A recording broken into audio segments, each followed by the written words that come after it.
Bonjour à tous, bienvenue dans le salon de Brigitte.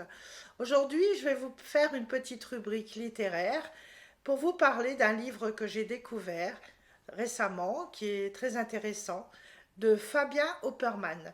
Alors le titre s'appelle Dans les châteaux de la République, le pouvoir à l'abri des regards, qui est sorti aux éditions Talendier. Alors, bienvenue dans ces châteaux, ces palais, ces résidences d'été des hôtes. Oui, où règne le luxe, où aiment se distraire nos présidents et où se nouent des situations, des intrigues politiques. C'est très bien raconté, ça va nous faire rêver. Alors, le premier endroit qui appartient à la République, le fort de Brégançon. Alors il est juché sur un pic rocheux en surplomb de la baie de Hyères et de Toulon. Il a vu défiler tous les présidents de la Ve République.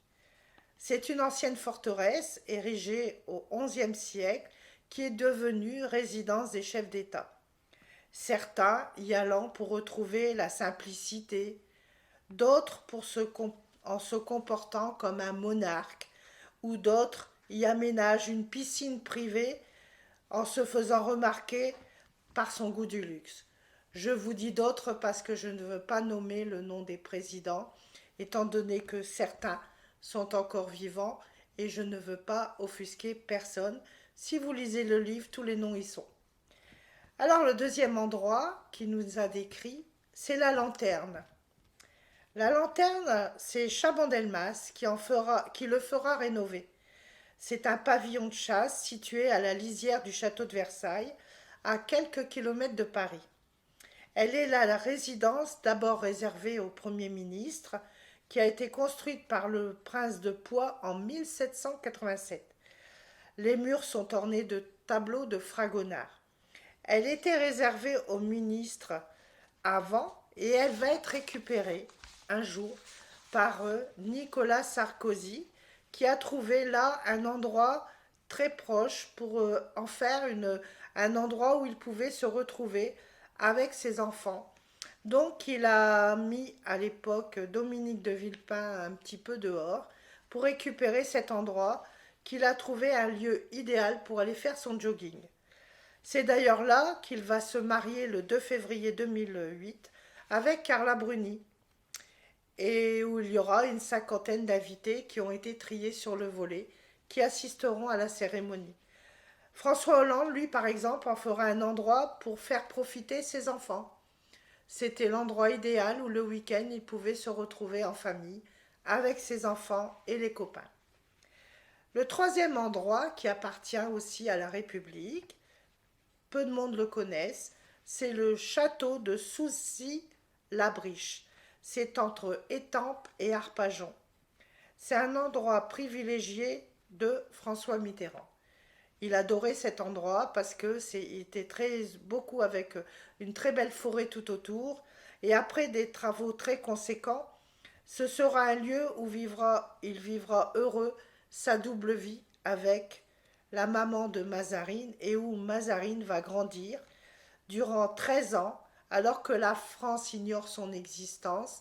Ce sera le lieu de la deuxième famille de François Mitterrand. Un secret qui est révélé dans les pages de ce livre. Et le quatrième endroit que je vais vous faire découvrir, enfin, on va dire que notre auteur nous a fait découvrir, c'est le château de Rambouillet, qui est beaucoup plus connu, le château du duc de Penthièvre, fils de Louis XIV et de la marquise de Montespan. Giscard va prendre cet endroit où il va y faire mettre dans les réserves le mobilier national pour y venir en famille le week-end. Et les dimanches, il va s'adonner à cet endroit à la chasse, puisque Giscard d'Estaing adorait faire de la chasse. Et donc, avec ses amis, il organise tous les week-ends des chasses le matin avec un gigantesque repas l'après-midi autour des gibiers qu'ils auront pris le matin. Alors c'est un petit voyage un petit peu bizarre que je vous ai fait faire, mais non, c'était pour vous faire voyager dans le faste de la République. Alors voilà, si vous voulez en savoir davantage, parce qu'il y a beaucoup de secrets de la République qui y sont révélés entre les lignes, je vous invite donc à lire ce livre de Fabien Opperman, Dans les châteaux de la République, le pouvoir à l'abri des regards. Voilà, comme quoi, quand on écrit, on peut écrire sur tout, et aussi sur des petits secrets de la République. Alors je vous souhaite une bonne lecture, une bonne découverte, un bon voyage, et à bientôt pour un nouveau salon de Brigitte.